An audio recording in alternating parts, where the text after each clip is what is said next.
ഹരേ കൃഷ്ണ. ശ്രീമദ്ഭാഗവതം തൃതീയസ്കന്ധം ത്രയോദശോധ്യായം. നമ്മൾ 38ാമത്തെ ശ്ലോകം വരെ എടുത്തു. ബാക്കിയുള്ള ഭാഗങ്ങൾ നമുക്ക് നോക്കാം. അതുവരെയുള്ള ഭാഗങ്ങൾ ഒന്ന് വായിച്ചു നോക്കാം. ഓം നമോ ഭഗവതേ വാസുദേവായ. ശ്രീമദ്ഭാഗവതേ തൃതീയസ്കന്ധേ അഥ ത്രയോദശോധ്യായഃ. ശ്രീശുക ഉവാച നിശമ്യവാചം വദതോ മുനേഃ പുണ്യതമാം നൃപ ഭൂയ പപ്രച്ഛ കൗരവ്യോ വാസുദേവകഥാധൃതഃ. വിദുര ഉവാച സ വൈ സ്വായംഭുവഃ സമ്രാട് പ്രിയപുത്രസ്വയംഭുവഃ പ്രതിലഭ്യ പ്രിയാം പത്നീം കിം ചകാര തതോ മുനേ. ചരിതം തസ്യ രാജർഷേർ ആദിരാജസ്യ സത്തമാ ബ്രൂഹി മേ ശ്രദ്ധാനായ വിശ്വക്സേനാശ്രയോ ഹ്യസൗ. ശ്രുതസ്യ പുംസാം സുചിരശ്രമസ്യ നന്വഞ്ജസാ സൂരിഭിരീഡിതോऽർത്ഥഃ യത്തദ്ഗുണാനുശ്രവണം മുകുന്ദപാദാരവിന്ദം ഹൃദയേഷു യേഷാം. ശ്രീശുക ഉവാച ഇതി ബ്രുവാണം വിദുരം വിനീതം സഹസ്രശീഷ്ണശ്ചരണോപധാനം പ്രഹൃഷ്ടരോമാ ഭഗവത്കഥായാം പ്രണീയമാനോ മുനിരഭ്യജഷ്ട. മൈത്രേയ ഉവാച യദാ സ്വഭാര്യയാ സാകം ജാതസ്വായംഭുവോ മനുഃ പ്രാഞ്ജലിഃ പ്രണതശ്ചേദം വേദഗർഭമഭാഷത. ത്വമേകഃ സർവഭൂതാനാം ജന്മകൃത്വൃത്തിദഃ പിതാ അഥാപി ന പ്രജാനാം തേ ശുശ്രൂഷാ കേന വാ ഭവേത്. തദ്വിധേഹി നമസ്തുഭ്യം കർമ്മസ്വീഡ്യാത്മശക്തിഷു യത്കൃത്വേഹ യശോ വിശ്വക് അമുത്ര ച ഭവേത് ഗതിഃ. ബ്രഹ്മോവാച പ്രീതസ്തുഭ്യമഹം താത സ്വസ്തിസ്താദ്വാം ക്ഷിതീശ്വര യന്നിർവ്യളീകേന ഹൃദാ ശാധിമേത്യാത്മനാർപ്പിതം. ഏതാവത്യാത്മജൈർവീര കാര്യാഹ്യപചിതിർഗുരൗ ശക്ത്യാ പ്രമത്തേർഗൃഹ്യേത സാദരം ഗതമത്സരൈഃ. സത്വമസ്യാപത്യാനി സദൃശാന്യാത്മനോ ഗുണൈഃ ഉത്പാദ്യശാസധർമ്മേണ ഗാം യജ്ഞൈഃ പുരുഷം യജ. പരം ശുശ്രൂഷണം മഹ്യം സ്യാത് പ്രജാരക്ഷയാ നൃപ ഭഗവാൻസ്തേ പ്രജാഭർത്തൃ ഋഷീകേശോനു തുഷ്യതി. യേഷാം ന തുഷ്ടോ ഭഗവാൻ യജ്ഞലിംഗോ ജനാർദ്ദനഃ തേഷാം ശ്രമോ ഹ്യപാർത്ഥായ യദാത്മാനാദൃതഃ സ്വയം. മനുരുവാച ആദേശേഹം ഭഗവതോ വർത്തേയാം ഈവ സൂദനൂ സ്ഥാനം ത്വിഹാനുജാനീഹി പ്രജാനാം മമ ച പ്രഭോ. യദോകഃ സർവസത്വാനാം മഹീമഗ്നാ മഹാംഭസി അസ്യാ ഉദ്ധരണേ യത്നോ ദേവദേവ്യാ വിധീയതാം. മൈത്രേയ ഉവാച പരമേഷ്ഠീ ത്വപാം മധ്യേ തഥാ സന്നാമ അവേക്ഷ ഗാം കഥമേനാം സമുന്നേഷ്യ ഇതി ദധ്യൗ ധിയാ ചിരം.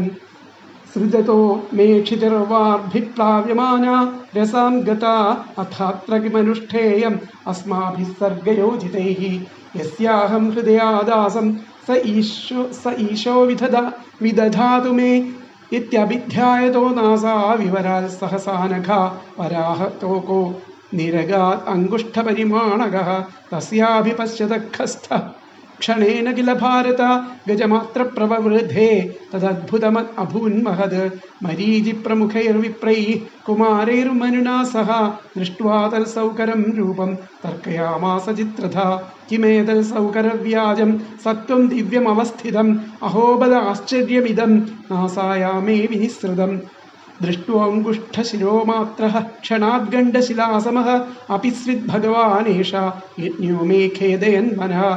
ഇതി മീമാംസതസ്തസ്യ ബ്രഹ്മണഃ സഹ സൂനുഭിः ഭഗവാൻ യജ്ഞപുരുഷോ ജഗർജാഗേന്ദ്രസന്നിഭഃ. ബ്രഹ്മാണം ഹർഷയാമാസ ഹരിസ്താംശ്ച ദ്വിജോത്തമാൻ സ്വഗർജിതേന കകുഭഃ പ്രതിസ്വനയതാ വിഭുഃ.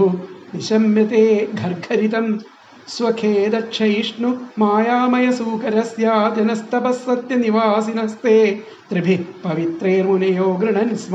തേഷാം സതാം വേദവിധാനമൂർത്തിർ ബ്രഹ്മാവതാര്യ ആത്മഗുണാനുവാദം വിനദ്യ ഭൂയോ വിബുധോദയായ ഗജേന്ദ്രലീലോ ജലമാവിവേശ.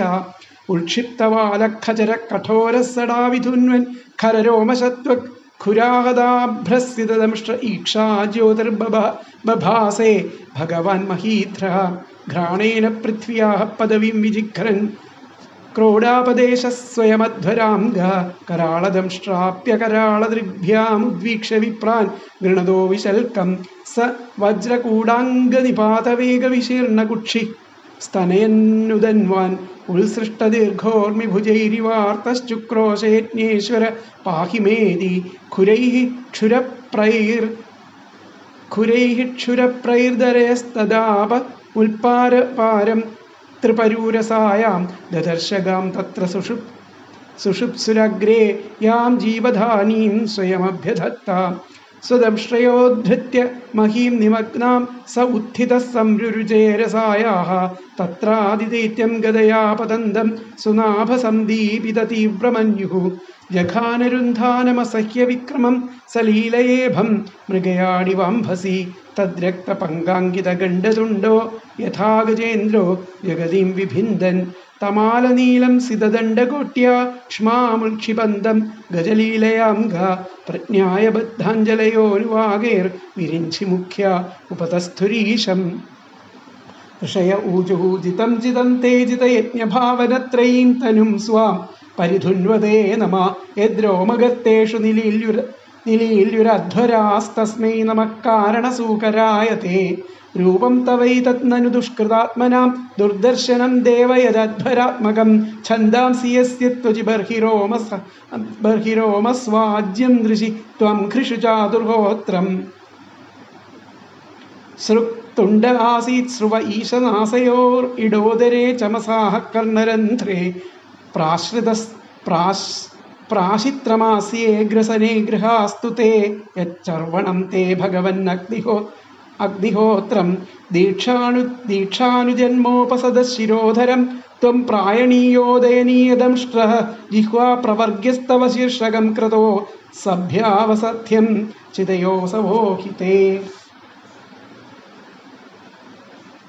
സോമസ്തുരേതസ്തവനാന്യവസ്ഥിതിഃ സംസ്ഥാവിഭേദാസ്തവ ദേവധാതവഃ സത്രാണി സർവാണി ശരീരസന്ധിസ്ത്വം സർവയജ്ഞക്രതുരി ഇഷ്ടബന്ധനഃ. അടുത്തത് 39-ാമത്തെ ശ്ലോകം. നമോ നമസ്തേഖില മന്ത്രദേവതാദ്രവ്യായ സർവകൃതവേ ക്രിയാത്മനെ വൈരാഗ്യഭക്ത്യാത്മജയാനുഭാവിതജ്ഞാനായ വിദ്യാ ഗുരവേ നമോ നമഃ. നമോ നമസ്തേഖില മന്ത്രദേവതാദ്രവ്യായ സർവകൃതവേ ക്രിയാത്മനെ വൈരാഗ്യഭക്ത്യാത്മജയാനുഭാവിതജ്ഞാനായ വിദ്യാ ഗുരവേ നമോ നമഃ.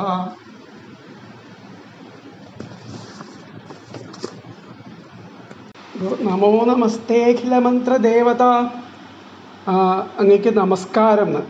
എന്തിൻ്റെ? ആ മന്ത്രദേവതയായിരിക്കുന്ന ദ്രവ്യങ്ങൾക്ക്, മന്ത്രത്തിന്, സർവ ക്രതുക്കൾക്കും സർവയജ്ഞങ്ങൾക്കും ദേവതയായിരിക്കുന്ന, അതുപോലെ കർമ്മസ്വരൂപനായിരിക്കുന്ന, ക്രിയാത്മനെ കർമ്മസ്വരൂപനായിരിക്കുന്ന അങ്ങക്ക് വീണ്ടും വീണ്ടും നമസ്കാരം. പിന്നെ വൈരാഗ്യഭക്ത്യാത്മജയാനുഭാവിതജ്ഞാനായ, വൈരാഗ്യം, ഭക്തി ഇവയാലുള്ള മനസ്സിൻ്റെ ജയം കൊണ്ട് സാക്ഷാത്കരിക്കപ്പെട്ട ജ്ഞാനത്തിൻ്റെ സ്വരൂപമായിരിക്കുന്ന ജ്ഞാനായ വിദ്യാഗുരവേ, ജ്ഞാനത്തിൻ്റെ സ്വരൂപത്തോടു കൂടിയവനും ആ സർവ വിദ്യകൾക്കും ഗുരുവുമായിരിക്കുന്ന അങ്ങയ്ക്ക് വീണ്ടും വീണ്ടും നമസ്കാരം എന്നാണ് ഈ ശ്ലോകത്തിൽ പറയുന്നത്. ഇതിലത്തെ പദങ്ങൾ അഖില മന്ത്രദേവതാദ്രവ്യായ, മന്ത്രം, ദേവതാദ്രവ്യം ഒക്കെ ആയിട്ടുള്ള മന്ത്രം, ദേവതാദ്രവ്യം, അഖില മന്ത്രദേവതാദ്രവ്യായ, മന്ത്രം, ദേവതാദ്രവ്യം, സർവകൃതവേ, സർവക്രതുക്കൾ, സർവയജ്ഞങ്ങൾക്കും മന്ത്രം, ദേവതാദ്രവ്യം ഇവയോട് കൂടിയവനായിട്ടും ക്രിയാത്മനഃ കർമ്മസ്വരൂപനും ആയിരിക്കുന്ന തേ അങ്ങയ്ക്ക് നമഃ നമഃ വീണ്ടും വീണ്ടും നമസ്കാരം.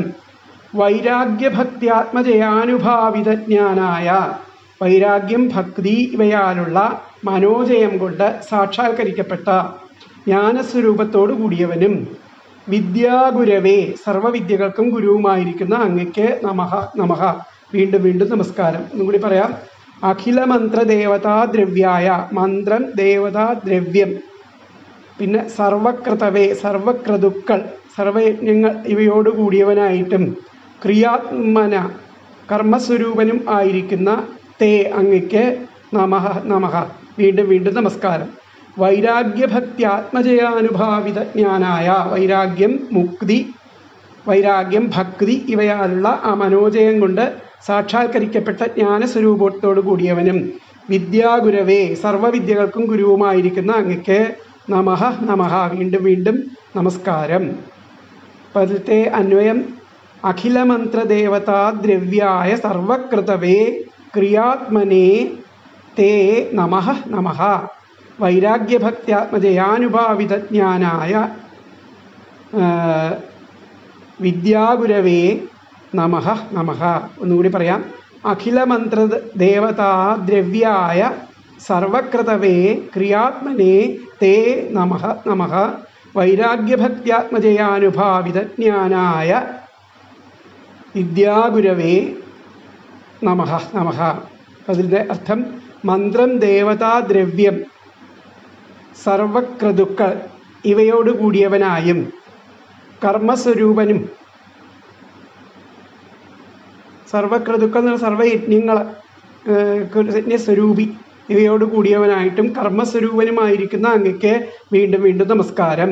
വൈരാഗ്യം, ഭക്തി ഇവയാലുള്ള മനോജയം കൊണ്ട് സാക്ഷാത്കരിക്കപ്പെട്ട ജ്ഞാനസ്വരൂപത്തോട് കൂടിയവനും സർവവിദ്യകൾക്കും ഗുരുവുമായിരിക്കുന്ന അങ്ങക്ക് വീണ്ടും വീണ്ടും നമസ്കാരം. ഒന്നും കൂടി പറയാം. സർവക്രതുക്കൾ, മന്ത്രം, ദേവത, ദ്രവ്യം, സർവയജ്ഞങ്ങൾ, യജ്ഞസ്വരൂപങ്ങൾ ഇവയോട് കൂടിയവനായിട്ടും കർമ്മസ്വരൂപനുമായിരിക്കുന്ന അങ്ങക്ക് വീണ്ടും വീണ്ടും നമസ്കാരം. അതുപോലെ വൈരാഗ്യം, ഭക്തി ഇവയാലുള്ള മനോജയം കൊണ്ട് സാക്ഷാത്കരിക്കപ്പെട്ട സ്വരൂപത്തോടു കൂടിയവനും സർവവിദ്യകൾക്കും ഗുരുവുമായിരിക്കുന്ന അങ്ങക്ക് വീണ്ടും വീണ്ടും നമസ്കാരം. അപ്പോൾ ഇതിൽ എല്ലാവിധത്തിലും ഉള്ള മന്ത്രം, ദേവത, ദ്രവ്യം എന്നിവ അടങ്ങിയ സർവയജ്ഞസ്വരൂപിയും സർവകർമ്മങ്ങളുടെയും ആത്മാവുമായ അങ്ങക്ക് വീണ്ടും വീണ്ടും നമസ്കാരം എന്നാണ് പറയുന്നത്. എല്ലാവിധത്തിലുമുള്ള മന്ത്രം, ദേവത, ദ്രവ്യം എന്നിവ അടങ്ങിയ സർവയജ്ഞസ്വരൂപിയും സർവകർമ്മങ്ങളുടെയും ആത്മാവുമായ അങ്ങക്ക് വീണ്ടും വീണ്ടും നമസ്കാരം. വൈരാഗ്യം, ഭക്തി, ആത്മജയം അഥവാ ഇന്ദ്രിയ നിഗ്രഹം എന്നിവയാൽ സമ്പാദിക്കപ്പെടാവുന്ന ജ്ഞാനരൂപിയും സർവവിദ്യകളുടെയും ഗുരുവുമായ അങ്ങക്ക് വീണ്ടും വീണ്ടും നമസ്കാരം. വൈരാഗ്യം, ഭക്തി, ആത്മജയം അഥവാ ഇന്ദ്രിയ നിഗ്രഹം എന്നിവയാൽ സമ്പാദിക്കപ്പെടാവുന്ന ജ്ഞാനരൂപിയും സർവവിദ്യകളുടെയും ഗുരുവുമായ അങ്ങക്ക് വീണ്ടും വീണ്ടും നമസ്കാരം. മന്ത്രം, ദേവതാ, ദ്രവ്യം ഇവ ആ യജ്ഞസംബന്ധികൾ അഥവാ ആ വേദത്തിലെ കർമ്മകാണ്ഡ പ്രതിപാദ്യങ്ങളാണ്.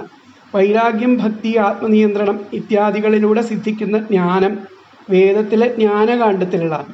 മറ്റേ കർമ്മകാണ്ഡത്തിലുള്ള വരാഹമൂർത്തി വേദത്തിലെ കർമ്മകാണ്ഡത്തെയും ജ്ഞാനകാണ്ഡത്തെയും പ്രതിനിധീകരിക്കുന്നു എന്നർത്ഥം. അങ്ങനെ ഭക്തി ഉപാസനാകാണ്ഡമായിട്ട് വ്യാഖ്യാനിച്ചാൽ വേദത്തിലെ കാണ്ഡത്രയത്തിൻ്റെയും മൂർത്തിമദ്ഭാവമാണ് ആ വരാഹമൂർത്തി എന്ന് കാണാം. മന്ത്രം, ദേവത, ദ്രവ്യം ഇവ യജ്ഞസംബന്ധികൾ അഥവാ വേദത്തിലെ കർമ്മകാണ്ഡത്തിലെ പ്രതിപാദ്യങ്ങൾ ആകയാൽ അദ്ദേഹം ആ കർമ്മകാണ്ഡത്തിൻ്റെ അതിനെ പ്രതിനിധീകരിക്കണം. അതുപോലെ വൈരാഗ്യം, ഭക്തി, ആത്മനിയന്ത്രണം ഇത്യാദികളിലൂടെ സിദ്ധിക്കുന്ന ജ്ഞാനം വേദത്തിലെ ജ്ഞാനകാണ്ഡം ആകയാൽ അദ്ദേഹം ആ വേദങ്ങളുടെ പ്രതിനിധിയാണ്. അപ്പോൾ ഈ ജ്ഞാനകാണ്ഡത്തിൻ്റെയും പ്രതിനിധിയാണ് വരാഹമൂർത്തി. പിന്നെ വേദത്തിലെ കർമ്മകാണ്ഡത്തെയും ജ്ഞാനകാണ്ഡത്തെയും പ്രതിനിധീകരിക്കുന്നു. പിന്നെ ഭക്തി ഉപാസനാകാണ്ഡം ആയതിനാൽ ആ ഭക്തിയെ വ്യാഖ്യാനിച്ചാൽ അത് വേദത്തിലെ കാണ്ഡത്രയത്തിൻ്റെയും ഭക്തിയുടെയും കൂടി ആ പ്രതിനിധീകരണം അവിടെ വരുന്നുണ്ട്. അപ്പോൾ ആ കാണ്ഡത്രയം 3 കാണ്ഡങ്ങളുടെയും മൂർത്തിമദ്ഭാവമാണ് ജ്ഞാനകാണ്ഡം, കർമ്മകാണ്ഡം, ഉപാസനാകാണ്ഡം.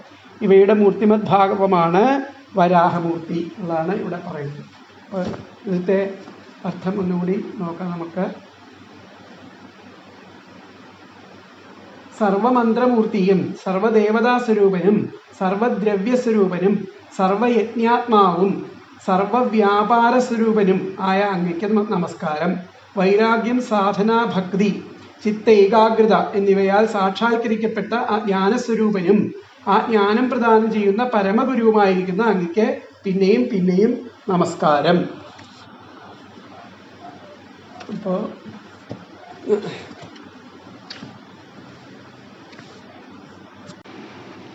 വേദത്തിലെ ആദ്യ ഭാഗമായിരിക്കുന്ന പൂർവകാണ്ഡം അല്ലെങ്കിൽ കർമ്മകാണ്ഡം ഭഗവാനെ കർമ്മസ്വരൂപനായിട്ട് കൽപ്പിക്കുന്നു. ദ്രവ്യദേവതകളെ പ്രകാശിപ്പിക്കുന്ന വേദവാക്യങ്ങളാണ് മന്ത്രങ്ങളും ഉദ്ദേശിപ്പാൻ യോഗ്യന്മാരായിട്ടുള്ള ഇന്ദ്രാദിദേവന്മാരാകുന്ന ദേവതകളും നെയ്യ്, തൈര്, പാല്, സോമം എന്ന യാഗദ്രവ്യങ്ങളും ക്രതുക്കളും അനുഷ്ഠാനരൂപമായ കർമ്മരൂപങ്ങളും യാതൊരുവൻ്റെ സ്വരൂപമാണെന്ന് വേദത്തിലെ പൂർവഭാഗം വിധിച്ചിരിക്കുന്നുവോ ദേവതാദ്രവ്യ കർമ്മസ്വരൂപനായ ആ ഇന്ദ്രവടിക്ക് നമസ്കാരം. നമസ്കാരം. ഇനി വേദത്തിൻ്റെ ഉത്തരകാണ്ഡം എന്നും ആ ജ്ഞാനകാണ്ഡം എന്ന് പറയപ്പെടുന്ന ആ അവസാന ഭാഗത്താൽ പ്രതിപാദ്യനായിരിക്കുന്ന ഈശ്വരനെ നമസ്കരിക്കുന്നു. വിഷയങ്ങളിൽ ആസക്തിയില്ലാതെ ഇരിക്കുന്ന വൈരാഗ്യം അതോടുകൂടിയതായിരിക്കുന്ന പരമപ്രേഷണ ലക്ഷണമായിരിക്കുന്ന ഭക്തി, അന്ധക്കരണ സ്ഥൈര്യരൂപമായിരിക്കുന്ന ആത്മഭയം എന്നീ ഉപായങ്ങളാൽ അനുഭവപ്പെടുന്നതായിരിക്കുന്ന ജ്ഞാനം, ആ മാർഗത്തെ ഉപദേശിച്ച് അനുഭവപ്പെടുത്തി കൊടുക്കുന്ന ഗുരുവുമായിരിക്കുന്ന ഇന്ദ്രവടിക്ക് ആയിക്കൊണ്ട് നമസ്കാരം എന്നാണ് ഈ ശ്ലോകത്തിൽ വിശദമായിട്ട് പറഞ്ഞിരിക്കുന്ന അതിൻ്റെ ഒരു അർത്ഥം. ഇനി നമുക്കതിലത്തെ ആ വ്യാഖ്യാനം നമുക്ക് നോക്കാം. ഹേ യജ്ഞ, അല്ലയോ യജ്ഞസ്വരൂപനായിരിക്കുന്ന വരാഹമൂർത്തെ, സർവമന്ത്രാതിരൂപായ, സർവമന്ത്രങ്ങളുടെയും രൂപം, ക്രിയാത്മനെ, ക്രിയകളുടെ സ്വരൂപം, ജ്ഞാനപ്രദായ, ജ്ഞാനങ്ങളുടെ സ്വരൂപം ആയിരിക്കുന്ന അങ്ങയ്ക്ക് ഗുരവേ തേ നമഃ, അങ്ങയ്ക്ക് നമസ്കാരം. ഹേ യജ്ഞ സർവമന്ത്രാതിരൂപായ ക്രിയാത്മനെ ജ്ഞാനപ്രദായ ഗുരവേ തേ നമഃ. ഇത്രയും പറഞ്ഞുകൊണ്ട് ആ വ്യാഖ്യാനം അതിൽ ഉൾക്കൊള്ളിച്ചിരിക്കുന്നു. ഹേ യജ്ഞ സർവമന്ത്രാതിരൂപായ ക്രിയാത്മനെ ജ്ഞാനപ്രദായ ഗുരവേ തേ നമഃ. അപ്പം അടുത്ത ശ്ലോകം നമുക്ക് നോക്കാം. ദംഷ്ടാഗ്രകോട്യ ഭഗവൻസ്ത്വയാ ധൃതാ വിരാജത്തെ ഭൂധര ഭൂസ്സ ഭൂധര യഥാ വനാൻ നിസ്സരതോ ദതാ ധൃതാ മതംഗിരേന്ദ്ര സപത്രപത്മിനി. ദംഷ്ടാഗ്രകോട്യ ഭഗവൻസ്ത്വയാ ധൃതാ വിരാജത്തെ ഭൂധര ഭൂസ്സ ഭൂധര യഥാ വനാ നിസ്സരതോ ദതാധൃതാ മതംഗജേന്ദ്രസ്യ സ്വപത്രപത്മിനി.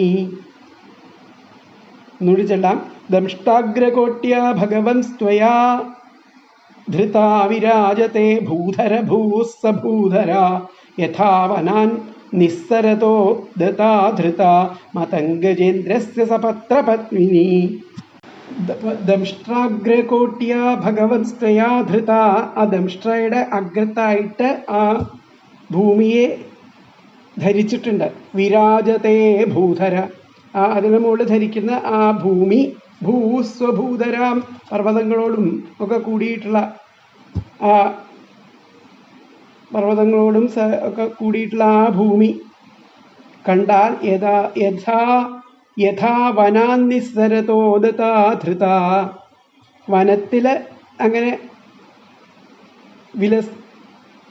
വിഹരിച്ചു കൊണ്ടിരിക്കുന്ന ആ ഒരു മത്തഗജേന്ദ്രൻ തൻ്റെ തുമ്പിക്കൈയിൽ അങ്ങനെ ധരിച്ചിരിക്കുന്നതായിരിക്കുന്ന സപത്രപത്മിനി, എടുക്കപ്പെട്ട ഒരു ഇലകളോട് ചേർന്ന ചെന്താമര വല്ലി പോലെ അങ്ങനെ ആ ഭൂമി അവിടെ ശോഭിക്കുന്നു എന്നാണ് പറയുന്നത് തുമ്പിക്കൈയിൽ.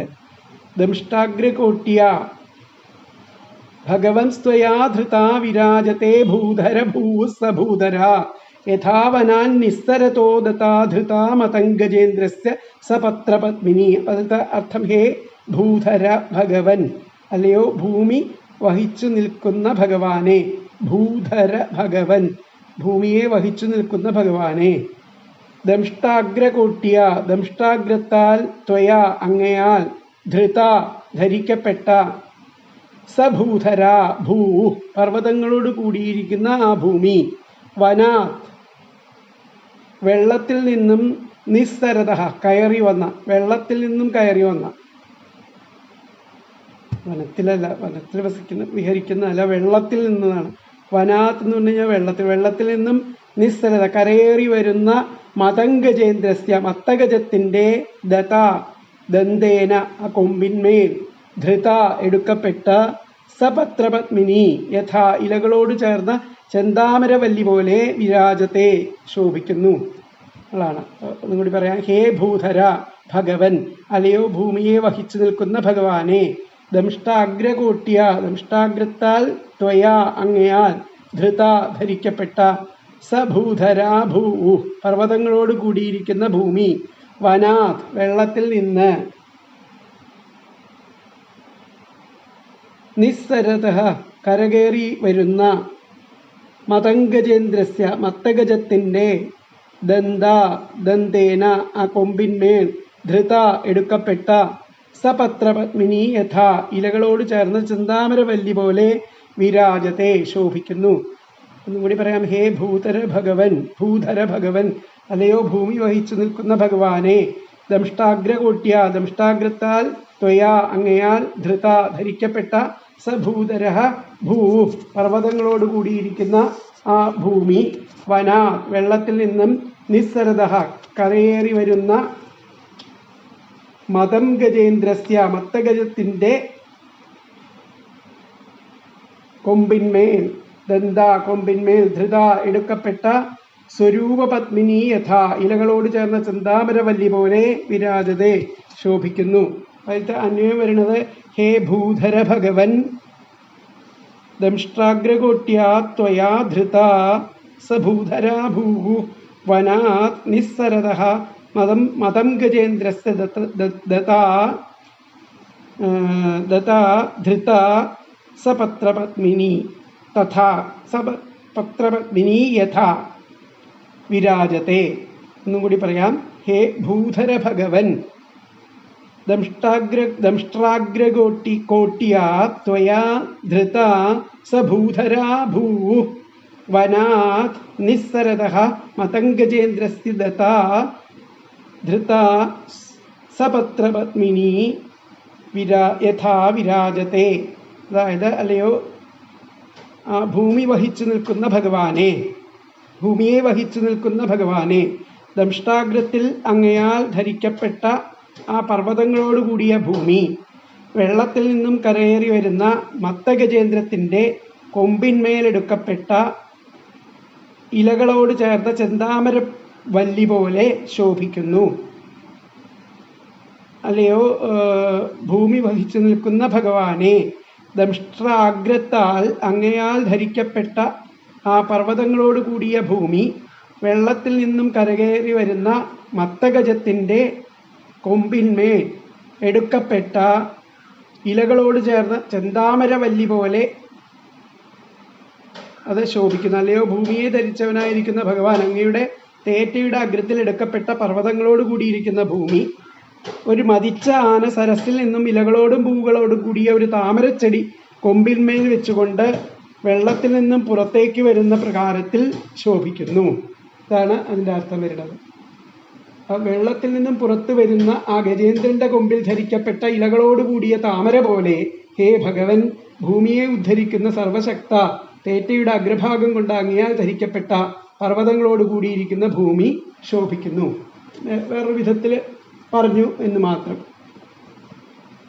എല്ലാമായി ഭവിപ്പാൻ സമർത്ഥനായിരിക്കുന്ന ഈശ്വര, അങ്ങയുടെ വേദത്തിൻ്റെ രണ്ട് ഭാഗങ്ങളാലും പ്രതിപാദിക്കപ്പെടുന്ന ഈശ്വരൻ ഏകൻ തന്നെയാണ്.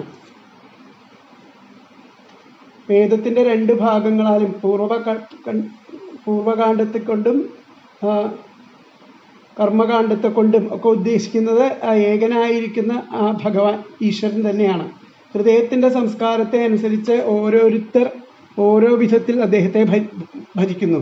സംസ്കാരം പൂർണ്ണമാകാതെ ഇരിക്കുമ്പോൾ കർമ്മം കൊണ്ട് വേണ്ടതുപോലെയുള്ള സംസ്കാരം സിദ്ധിക്കുമ്പോൾ ജ്ഞാനം കൊണ്ട് ഈശ്വര രൂപത്തെ അറിയുന്നവനെന്ന് ഇതിൽ നിന്നും കിട്ടുന്നു. അങ്ങനെ താണുപോയതായിരിക്കുന്ന ഭൂമിയെ ഉയർത്തിക്കൊണ്ടുവരുന്ന ഹേ ഭഗവൻ, നിന്തിരുവടിയിൽ ദംഷ്ട്രാഗ്രം കൊണ്ട് ധരിക്കപ്പെട്ടിരിക്കുന്നതും പർവ്വതവൃക്ഷലതാദികളോട് കൂടിയിരിക്കുന്നതുമായിരിക്കുന്ന ഈ ഭൂമി, ജലത്തിൽ നിന്ന് കയറി വരുന്നൊരു മത്തഗജം, ദന്തം കൊണ്ട് ധരിച്ചിരിക്കുന്ന ഇലകളും പുഷ്പങ്ങളും ചേർന്നുള്ള താമരവല്ലി എന്ന പോലെ വിശേഷമായിട്ട് വിളങ്ങുന്നു. മത്തഗജത്തിന് ഒരു താമരവല്ലിയെ കൊമ്പിൽ ധരിക്കാനുള്ള പ്രയാസമേ ഭൂമിയെ ആ പ്രളയജലത്തിൽ നിന്നും ആ വരാഹമൂർത്തിക്ക് ഉദ്ധരിപ്പാൻ അത്രയ്ക്കുള്ള പ്രയാസമേ ഉണ്ടായിരുന്നുള്ളൂ എന്നർത്ഥം. അതാണ് ആ ശ്ലോകത്തിൻ്റെ അർത്ഥമായിട്ട് അവിടെ ഭവിക്കുന്നത്. അതിലത്തെ ആ വ്യാഖ്യാനം നോക്കാം.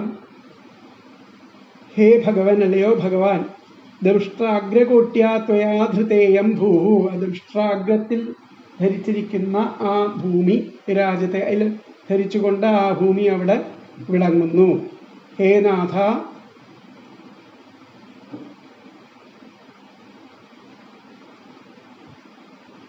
അപ്പൊ അത് അടുത്ത അപ്പൊ ഇത്രേ ഇതിൽ പറയുള്ളൂ. ഹേ ഭഗവൻ, ദംഷ്ട്രാഗ്രകോട്ട്യാ ത്വയാ ധൃതേയം ഭൂഹു രാജത്തെ, അങ്ങയാൽ ആ ധരിക്കപ്പെട്ട ഭൂമി ആ ദംഷ്ട്രാഗ്രമത്തില് അങ്ങനെ ശോഭിക്കുന്നു. അടുത്ത ശ്ലോകം നോക്കാം. ത്രയീമയം രൂപമിദം ച സൗകരം ഭൂമണ്ഡലേനാഥ ദതാധൃതേന തേ ചകാസ്തി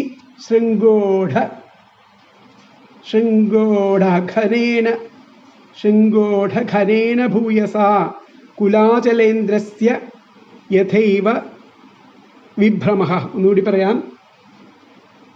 ത്രയീമയം രൂപമിദം ച സൗകരം ഭൂമണ്ഡലേനാഥ ദതാധൃതേന തേ ചകാസ്തി ശൃംഗോഢഘനേന ഭൂയസാ കുലാചലേന്ദ്രസ്യ യഥൈവ വിഭ്രമഃ. അങ്ങയുടെ ആ കൊമ്പുകൊണ്ട് ആ ധരിച്ചിരിക്കുന്ന ആ ഭൂമണ്ഡലത്തോട് കൂടിയിട്ടുള്ള ആ വേദസ്വരൂപിയായിരിക്കുന്ന പന്നിയുടേതുപോലുള്ള ഈ സ്വരൂപം, വരാഹമൂർത്തിയുടെ സ്വരൂപം, വലുതായിട്ടുള്ള ആ കുലപർവ്വതത്തിൻ്റെ ആ ശിഖരത്തിലെ ആ മേഘത്തിൻ്റേത് എന്ന തോന്നൽ വരുത്തിക്കൊണ്ട് അതങ്ങനെ ശോഭിക്കുകയാണ് ചെയ്യണത്. ഒരു മേഘം പോലെ അതങ്ങനെ ശോഭിക്കണു.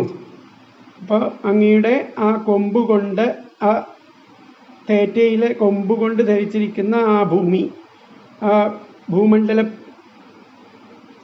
എങ്ങനെയുള്ളതാ? വേദാത്മകവും ആ വേദങ്ങളുടെ സ്വരൂപിയായിരിക്കുന്ന ആ പന്നിയുടേതുപോലുള്ള ഈ സ്വരൂപം ധരിച്ച് അങ്ങനെ തൻ്റെ തേറ്റയിൽ അങ്ങനെ എടുത്ത് വെച്ചിരിക്കുന്ന ആ ഭൂമണ്ഡലം കണ്ടാൽ വലിയ ഒരു കുലപർവ്വതത്തിൻ്റെ ആ ശിഖരങ്ങളിൽ എന്തോ ഒരു മേഘം അവിടെ അങ്ങനെ പടർന്നു നിൽക്കുന്നുണ്ട് എന്നുള്ള പോലെ തോന്നും, കണ്ടാൽ തോന്നും.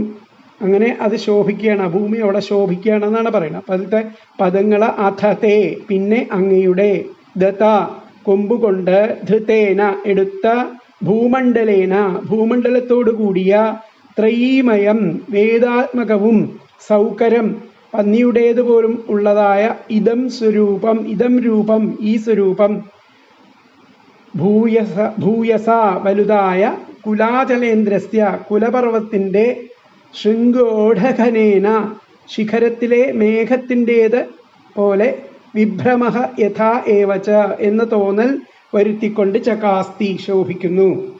അഥതേ പിന്നെ അങ്ങയുടെ, ദത്ത കൊമ്പുകൊണ്ട്, ധൃതേന എടുത്ത, ഭൂമണ്ഡലേന ഭൂമണ്ഡലത്തോടു കൂടിയിട്ടുള്ള, ത്രയീമയം വേദാത്മകവും, സൗകരം പന്നിയുടേതുപോലുള്ളതും ആയിട്ടുള്ള, ഇതം രൂപം ഈ സ്വരൂപം, ഭൂയസ വലുതായ, കുലാചലേന്ദ്രസ്യ കുലപർവ്വതത്തിൻ്റെ, ശൃംഗോഢഘനേന ശിഖരത്തിലെ മേഘത്തിൻ്റേത്, വിഭ്രമഃ യഥാ ഏവ എന്ന തോന്നൽ വരുത്തിക്കൊണ്ട്, ചകാസ്തി ശോഭിക്കുന്നു. അതിലത്തെ അന്വയം വരുന്നത് അഥതേ ദതാ ധൃതേന ഭൂമണ്ഡലേന ത്രയീമയം സൗകരം ഇദം രൂപം ഭൂയസാ കുലാചലേന്ദ്രസ്യ ശൃംഗോഢഘനേന വിഭ്രമഃ യഥാ ഏവ ച. ഒന്നും കൂടി പറയാം. അഥതേ ദതാ ധൃതേന ഭൂമണ്ഡലേന ത്രയീമയം സൗകരം ഇദം രൂപം ഭൂയസാ കുലാചലേന്ദ്രസ്യ ശൃംഗോഢഘനേന വിഭ്രമഃ യഥാ ഏവ ച. അതായത് അങ്ങയുടെ ആ കൊമ്പുകൊണ്ട് എടുത്ത ആ ഭൂമണ്ഡലത്തോടു കൂടിയിരിക്കുന്ന ആ വേദാത്മകവും പന്നിയുടേതും പോലുള്ളതുമായിരിക്കുന്ന ഈ സ്വരൂപം, വലുതായ ആ കുലപർവ്വത്തിൻ്റെ ആ ശിഖരത്തിലെ മേഘത്തിൽ നിന്ന്, മേഘത്തിൻ്റേത് എന്ന പോലെ ഒരു തോന്നൽ വരുത്തിക്കൊണ്ട് അതങ്ങനെ ശോഭിക്കുന്നു എന്നർത്ഥം. പിന്നെ അങ്ങയുടെ ആ കൊമ്പുകൊണ്ട് എടുത്ത ആ ഭൂമണ്ഡലത്തോടു കൂടിയിട്ടുള്ള വേദാത്മകവും പന്നിയുടേതുപോലുള്ളതുമായിരിക്കുന്ന ഈ വരാഹ സ്വരൂപം, വലുതായ കുലപർവ്വത്തിൻ്റെ മുകളിലെ ശിഖരത്തിലെ മേഘത്തിൻ്റേതുപോലെ എന്ന് തോന്നൽ വരുത്തിക്കൊണ്ട് അവിടെ ശോഭിക്കുന്നു എന്നുള്ളതാണ് ഈ ശ്ലോകത്തിൽ പറഞ്ഞിരിക്കുന്നത്. തേട്ടിയിൽ ആ ഭൂമണ്ഡലം ധരിച്ചുകൊണ്ട് നിൽക്കുന്ന ആ വേദത്രയനായിരിക്കുന്ന അങ്ങയുടെ ഈ സൂകരരൂപം കൊടുമുടിയിൽ മേഘസമൂഹത്തോടു കൂടിയ കുലപർവ്വതം എന്ന പോലെ ശോഭിക്കുന്നു. തേട്ടയിൽ ഭൂമണ്ഡലം ധരിച്ചുകൊണ്ട് നിൽക്കുന്ന വേദത്രയനായ അങ്ങയുടെ ഈ സൂകര സ്വരൂപം കൊടുമുടിയിൽ മേഘസമൂഹത്തോടു കൂടിയ കുലപർവ്വതം എന്ന പോലെ ശോഭിക്കുന്നു. ഇവിടെ പറഞ്ഞിരിക്കുന്നത് കൊടുമുടിയിൽ വമ്പിച്ച മേഘജാലം ധരിച്ച ആ പർവ്വതശ്രേഷ്ഠന് ഉണ്ടാകുന്ന ശോഭാതിശയം പോലെ തേറ്റ കൊണ്ട് ധരിക്കപ്പെട്ട ഭൂമണ്ഡലത്താൽ വേദപ്രതിപാദ്യവും പരാഹസംബന്ധിയുമായ അങ്ങയുടെ ഈ രൂപം അത്യന്തം ശോഭിക്കുന്നു എന്നാണ് ഇവിടെ പറയുന്നത്. വേദം തന്നെ ആ സ്വരൂപത്തെ ധരിച്ച് വന്നിരിക്കുന്ന അങ്ങയുടെ ആ സ്ഥാവര ജംഗമ രൂപമായിരിക്കുന്ന ലോകത്തിൻ്റെ നിവാസസ്ഥാനമായിട്ട് അങ്ങയുടെ പത്നിയും ലോകമാതാവുമായിരിക്കുന്ന ഈ ഭൂമിയെ ജലത്തിൽ സ്ഥാപിച്ചാലും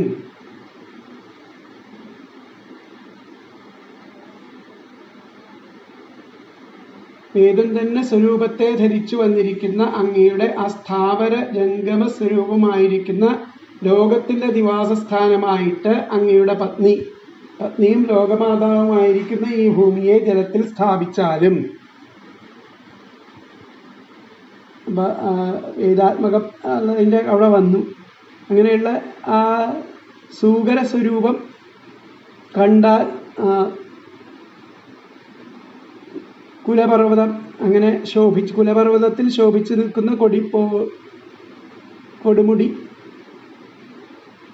അതിൻ്റെ കൊടുമുടിയിൽ ശോഭിക്കുന്ന മേഘങ്ങളെപ്പോലെ അങ്ങനെ ആ ഭൂമണ്ഡലത്തെ തോന്നും എന്നുള്ളതാണ് ഈ ശ്ലോകത്തിൽ പറഞ്ഞ വ്യാഖ്യാനം. ഒന്നുകൂടി നോക്കാം നമുക്ക്. ഇതം ത്രൈമയം സൗകരം രൂപം, ഇങ്ങനെ ഇപ്രകാരം ആ വേദാത്മകമായിരിക്കുന്ന സൂകരത്തിൻ്റെ സ്വരൂപം, യജ്ഞസ്വരൂപം ച ഭൂമണ്ഡലാധാരേണ, ആ ഭൂമണ്ഡല ധാരണേന, ആ ഭൂമണ്ഡലത്തെ ധരിച്ചുകൊണ്ട് നിതരാം ശോഭതേ, അങ്ങനെ എപ്പോഴും ശോഭിച്ചു കൊണ്ടിരിക്കുന്നു. ഇതം ഹേ നാഥ ഇതം ത്രയീമയം സൗകര്യം രൂപം ച ഭൂമണ്ഡല ധാരണേന നിതരാം ശോഭതേ, ഭൂമണ്ഡല ധാരണേന നിതരാം ശോഭതേ. ഇതാണ് വ്യാഖ്യാനത്തിൽ പറഞ്ഞിരിക്കുന്നത്. അപ്പോൾ അടുത്ത ശ്ലോകം നോക്കാം നമുക്ക്. സംസ്ഥാപയേനാം ജഗതാം സതസ്ഥുഷാം ലോകായ പത്നീമസിമാതരം പിതാ വിധേമ ചാസ്യൈ നമസാ സഹത്വയാ യസ്യാം സ്വതേജോഗ്നിമിവാരണാവധാ. സംസ്ഥാപയേനാം ജഗതാം സതസ്ഥുഷാം ലോകായ പത്നീം അസിമാതരം പിതാ വിധേമ ചാസ്യൈ നമസാ സഹത്വയാ യസ്യാം സ്വതേജോഗ്നിമിവാരണാവധാ. അങ്ങ് ജഗത്തിൻ്റെ പിതാവാണ്. പത്നീമസി മാതരം പിതാവാണ്. സതസ്ഥുഷാം ജഗതാം, അസ്ഥാവര ജംഗമങ്ങളോട് കൂടിയിരിക്കുന്ന അവയുടെ മാതാവാണ്, ഈ ലോകത്തിൻ്റെ മാതാവാണ്. ഏനാം പത്നി, അങ്ങനെയുള്ള ഈ ഭൂമിദേവിയാകുന്ന അങ്ങയുടെ പത്നിയെ ലോകർക്ക് വേണ്ടിയിട്ട് ഉറപ്പിച്ചാലും, സംസ്ഥാപയ ഉറപ്പിച്ചാലും, അങ്ങയോടൊപ്പം ആ അരണിയിൽ അഗ്നിയെപ്പോലെ യാതൊരുവളിൽ സ്വവീര്യത്തെ ആധാനം ചെയ്ത് ഈ ദേവിക്ക് നമസ്കാരത്താൽ അർപ്പണം ചെയ്യുന്നു. ഒന്നുകൂടി പറയാം. അങ്ങ് ഈ ജഗത്തിൻ്റെ പിതാവാകുന്നു. ത്വം പിതാ അസി, അങ്ങ് ഈ ജഗത്തിൻ്റെ പിതാവാകുന്നു. സതസ്ഥുഷാം ജഗതാം, ആ സ്ഥാവര ജംഗമങ്ങളായിരിക്കുന്ന ആ ജഗത്തിൻ്റെ മാതാവാകുന്നു. ഏനാം പത്നിയും, ഈ പത്നിയെ, ഈ ഭൂമിദേവിയെ ജഗത്ത് മാതാവാകുന്നു, അങ്ങ് പിതാവാകുന്നു. ഭഗവാൻ പിതാവാകുന്നു, ജഗത്ത് മാതാവാകുന്നു. ഈ പത്നിയെ ലോകർക്ക് വേണ്ടിയിട്ട് സംസ്ഥാപയ ഉറപ്പിച്ചു വെച്ചാലും ത്വയാ സഹ അങ്ങയോടൊപ്പം അരണിയിൽ അഗ്നിയെ പോലെ ത്വയാ അരണൗ അഗ്നിം ഇവ യസ്യാം യാതൊരുവളിൽ അങ്ങ് സ്വതേജ സ്വന്തം വീര്യത്തെ ആധാനം ചെയ്തു. അസീച അങ്ങനെയുള്ള ഈ ദേവിക്ക് നമസാ വിധേമ നമസ്കാരത്താൽ അർപ്പണം ചെയ്യട്ടെ എന്നുള്ളതാണ് ഇവിടെ പറയുന്നത്. അപ്പൊ അതിന്റെ പദങ്ങള് ത്വം പിതാ അസി അങ്ങ് ജഗത്തിന്റെ പിതാവാണ്. സതസ്ഥുഷാം ജഗതാം ആ സ്ഥാവരങ്ങളോട് കൂടിയിരിക്കുന്ന ആ ജംഗമങ്ങളുടെ മാതരം മാതാവാകുന്ന ഏനാം പത്നിയും ഈ പത്നിയെ ലോകർക്ക് വേണ്ടി സംസ്ഥാപയ ഉറപ്പിച്ചാലും ത്വയാ സഹ അങ്ങയോടൊപ്പം അരണിയിൽ അഗ്നിം ഇവ അഗ്നിയെപ്പോലെ യസ്യാം യാതൊരുവളിൽ അങ്ങ് സ്വതേജ സ്വന്തം വീര്യത്തെ ആധാനം ചെയ്തു. അസ്തീച്ച ഈ ദേവിക്കും നമസാ വിധേമ നമസ്കാരത്തെ അർപ്പണം ചെയ്യട്ടെ. ഒന്നും കൂടി പറയാം. ത്വം പിതാ അസി അങ്ങ് ജഗത്തിന്റെ പിതാവാണ്.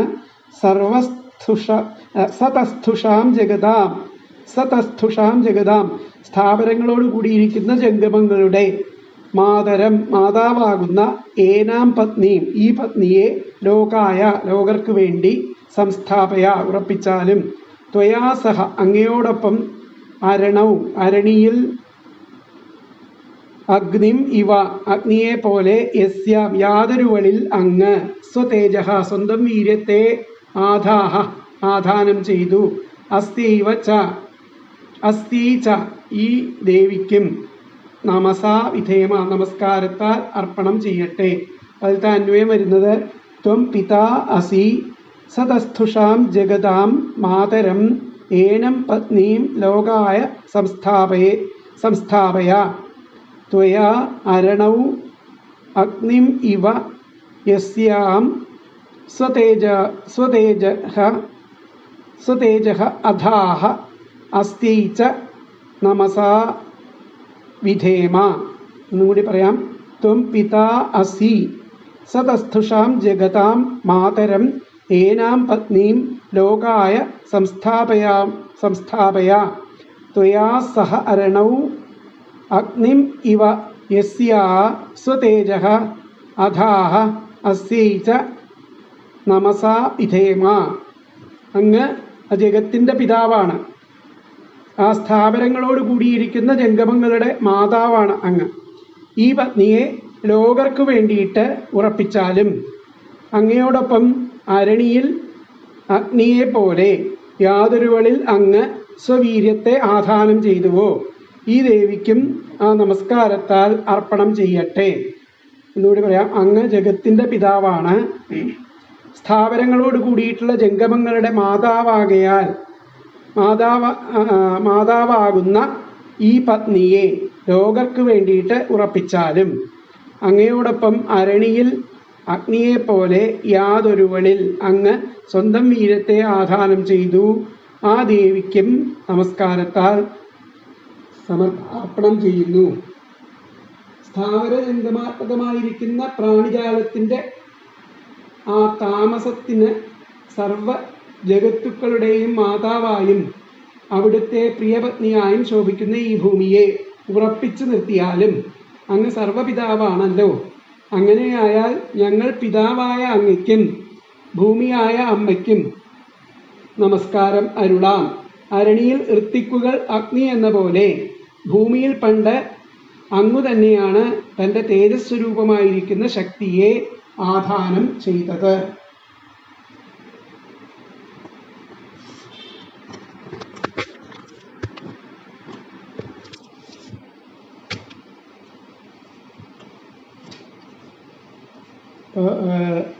രസാതലത്തിലേക്ക് പതിച്ച ഈ ഭൂമിയെ അവിടുന്ന് ഉദ്ധരിച്ചു എന്ന് പറഞ്ഞാൽ മറ്റാരാണ് വിശ്വസിക്കുക? യാതൊരാൾ അത്യാശ്ചര്യകരമാം വണ്ണം ലോകപിതാവായിട്ടുള്ള അങ്ങയുടെ പത്നിയും ലോകമാതാവുമായിട്ടുള്ള ഈ ഭൂമിദേവിയെ സ്ഥാവര ജംഗമങ്ങളുടെ ഇരിപ്പിടമായിട്ട് സ്ഥാപിച്ചാലും യാതൊരുവളിൽ അരണിയിൽ അഗ്നിയെ എന്ന പോലെ അങ്ങയുടെ വീര്യത്തെ ആധാനം ചെയ്തുവോ അപ്രകാരമുള്ള ആ ഭൂമിദേവിക്കായിക്കൊണ്ട് അങ്ങയോടൊപ്പം ഞങ്ങൾ നമസ്കാരം ചെയ്യുന്നു.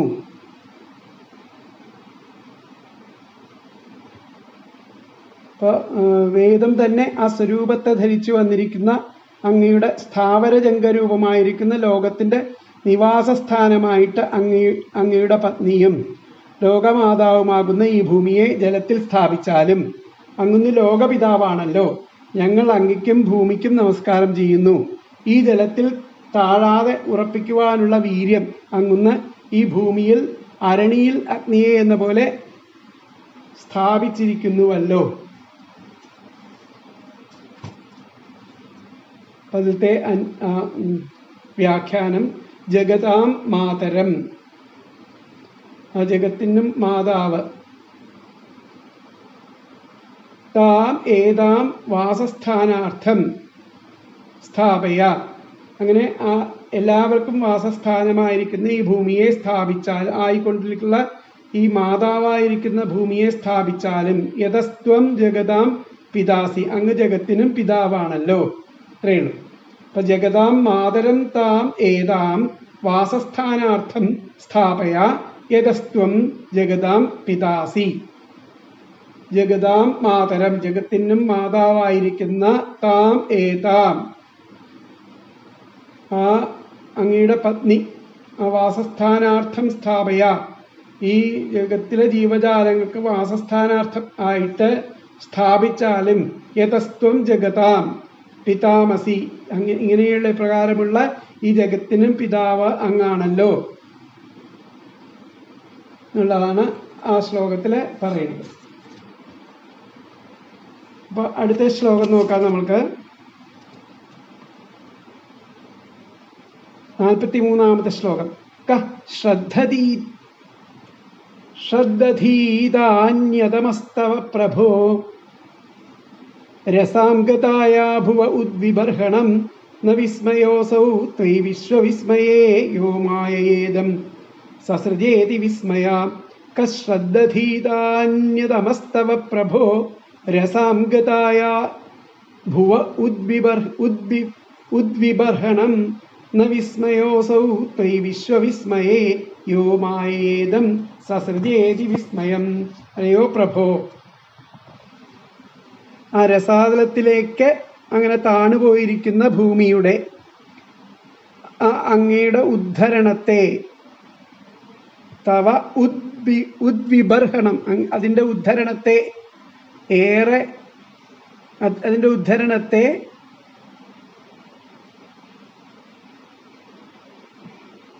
വേറെ ആർക്കാണ് സാധിക്കാന്ന്. ഇതുപോലെയുള്ള ആ രസാതലത്തിലേക്ക് പോയിരിക്കുന്ന ഭൂമിയുടെ ഉദ്ധാരണം ചെയ്യാൻ വേറെ ആർക്കാണ് സാധിക്കുക? ആ ഭഗവാൻ അത്യത്ഭുതകരമായിരിക്കുന്ന ഈ പ്രപഞ്ചത്തെ മായ കൊണ്ട് സൃഷ്ടിച്ചിരിക്കുന്നുവോ, എപ്രകാരം സൃഷ്ടിച്ചിരിക്കുന്നുവോ അതുപോലെ സർവവിസ്മയങ്ങളുമുള്ള അങ്ങയിൽ ഇത് ഒരു വിസ്മയമേ അല്ല എന്നുള്ളതാണ് പറയുന്നത്. യോ മായേദം സസൃജേതി വിസ്മയം, അങ്ങനെ വളരെ ആ വിസ്മയം ജനിപ്പിക്കുന്ന ലോകത്തെ സൃഷ്ടിച്ചിരിക്കുന്ന അങ്ങയിൽ ഇത്, ഈ ഭൂമിയെ ധരിച്ചിരിക്കുന്ന ഈ ക്രിയ, അയാൾ ഭൂമിയെ ധരിച്ചിരിക്കുന്ന ഈ ക്രിയയും ഒരു വലിയ വിസ്മയം ആയിട്ടുള്ളതല്ല എന്നുള്ളതാണ് പറയുന്നത്. പഴുത്ത പദങ്ങൾ നോക്കാം. ഹേ പ്രഭോ, അല്ലയോ പ്രഭോ, രസാം, രസാതലത്തിലേക്ക് ഗതായാഹ, താണുപോയ, ഭുവഹ, ഭൂമിയുടെ, തവ, അങ്ങയുടെ, ഉദ്വിബർഹണം, ഉദ്ധരണത്തെ, അന്യതമഃ കഹ, വേറെ ഏതൊരാൾക്ക്, ശ്രദ്ധധീത, ശ്രദ്ധിക്കും, വേറെ ഏതൊരാൾക്ക് സാധിക്കും, ശ്രദ്ധിക്കാൻ സാധിക്കും എന്നർത്ഥം.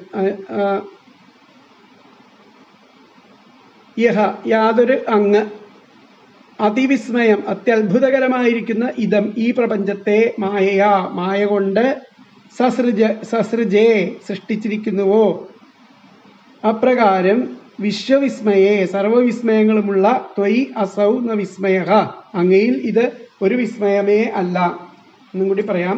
ഹേ പ്രഭോ, അല്ലയോ പ്രഭോ, രസാം, രസാതലത്തിലേക്ക്, ഗതായാഹ, താണുപോയ, ഭുവഹ, ആ ഭൂമിയുടെ, തവ അങ്ങയുടെ ഉദ്വിബർഹണം ഉദ്ധരണത്തെ അന്യതമഃ കഹ വേറെ ഏതൊരാൾക്ക് ശ്രദ്ധധീത സാധിക്കുന്നതാണ് യഹ യാതൊരങ്ങ് അതിവിസ്മയം അത്യത്ഭുതകരമായിരിക്കുന്ന ഇതം ഈ പ്രപഞ്ചത്തെ മായ കൊണ്ട് സസൃജയെ സൃഷ്ടിച്ചിരിക്കുന്നുവോ അപ്രകാരം വിശ്വവിസ്മയെ സർവവിസ്മയങ്ങളുമുള്ള ത്വയി അസൗ വിസ്മയ അങ്ങയിൽ ഇത് ഒരു വിസ്മയവും അല്ല. ലയോ പ്രഭോ രസാദ അപ്പം ഇതിലത്തെ അന്വയം നോക്കാം. ഹേ പ്രഭോ രസാം ഗതായാഹ ഭുവഃ തവ ഉദ്വിബർഹണം അന്യതമഃ ശ്രദ്ധധീത യഹ അതിവിസ്മയം ഇദം മായയാ സസൃജേ വിശ്വവിസ്മയേ ത്വയി അസൗ. ഒന്നുകൂടി പറയാം. ഹേ പ്രഭോ രസാം ഗതായാഹ ഭുവഃ തവ ഉദ്വിബർഹണം അന്യതമഃ കഃ ശ്രദ്ധധീത യഹ അതിവിസ്മയം ഇദം മായയാ സസൃജേ വിശ്വവിസ്മയേ ത്വയി അസൗ ന വിസ്മയഃ. അല്ലയോ പ്രഭോ രസാതലത്തിലേക്ക് താണുപോയ ഭൂമിയുടെ ആ ഉദ്ധരണത്തെ വേറെ ഏതൊരാൾക്ക് ചെയ്യാൻ സാധിക്കും? അങ്ങനെ യാതൊരു അങ്ങ് അത്യത്ഭുതകരമായിരിക്കുന്ന ഈ പ്രപഞ്ചത്തെ മായ കൊണ്ട് സൃഷ്ടിച്ചിരിക്കുന്നുവോ അപ്രകാരം സർവ വിസ്മയങ്ങളുടെയും മൂർത്തിയായിരിക്കുന്ന അങ്ങയിൽ ഇത് ഒരു വിസ്മയം, ആ ഭൂമിയെ ധരിക്കൽ ഒരു വിസ്മയകരം ആയിട്ടുള്ള പ്രവൃത്തിയേ അല്ല. എന്നുകൂടി പറയാമല്ലയോ പ്രഭോ രസാതലത്തിലേക്ക് താണുപോയിരിക്കുന്ന ആ ഭൂമിയുടെ ആ ഉദ്ധരണത്തെ വേറൊരു മൂർത്തിക്ക് ഒന്നും ചെയ്യാൻ സാധ്യമല്ല. അങ്ങനെയുള്ള ആ ഭഗവാൻ അങ്ങയുടെ അത്യത്ഭുതകരമായിരിക്കുന്ന ഈ മായയെ ആശ്രയിച്ചിട്ടുള്ള ഈ പ്രപഞ്ച സൃഷ്ടി ആ സർവവിസ്മയങ്ങളും അതിൽ കാണാം. അങ്ങനെയുള്ള ആ സർവവിസ്മയങ്ങൾക്കും അങ്ങുന്ന ഒരു വേറൊരു വിസ്മയം ആയിട്ട് തീരുകയാണ് ചെയ്യുന്നത്.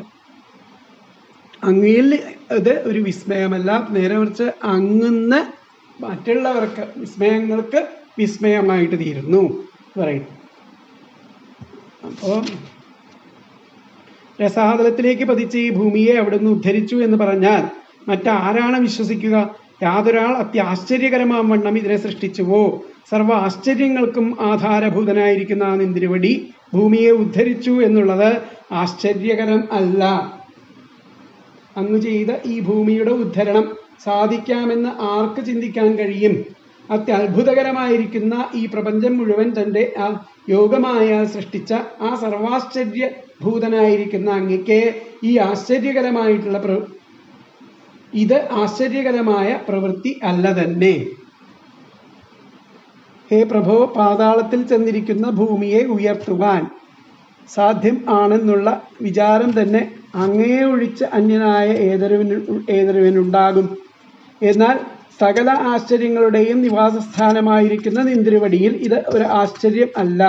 എന്തുകൊണ്ടെന്നാൽ നിന്തിരുവടി അങ്ങയുടെ അചിന്ത്യമായ പ്രഭാവത്താൽ ദേവമാനുഷ മൃഗ പക്ഷ്യാത്മകമായിരിക്കുന്ന അന്യോന്യ ഭിന്നവർഗത്തെ ഏകമായ വീര്യത്തിൽ നിന്നും ജനിപ്പിച്ചിരിക്കുന്നുവല്ലോ.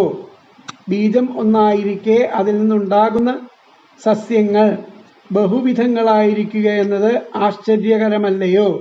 ആ അത്യാശ്ചര്യത്തെ നടത്തുന്ന നിന്തിരുവടിയുടെ മറ്റേതൊരു പ്രവൃത്തിയും ആശ്ചര്യകരമാണെന്ന് പറയാതിരിക്കാൻ വയ്യ. അല്ലയോ ഈശ്വര, നിന്തിരുവടിയുടെ ആ വേദാത്മകമായിരിക്കുന്ന ഈ ശരീരത്തെ ജലത്തിൽ നിന്നും കയറി വന്ന ഉടനെ കുടഞ്ഞ സമയം, അത് അടുത്ത ശ്ലോകത്തിൽ. അപ്പം വളരെ ആശ്ചര്യകരങ്ങളായിരിക്കുന്ന കർമ്മമാണ് ഇവിടെ അദ്ദേഹത്താൽ ചെയ്യപ്പെട്ടത് എന്നർത്ഥം. ആ ഭൂമിയെ ധരിച്ചിരിക്കുന്നത് എന്നർത്ഥം.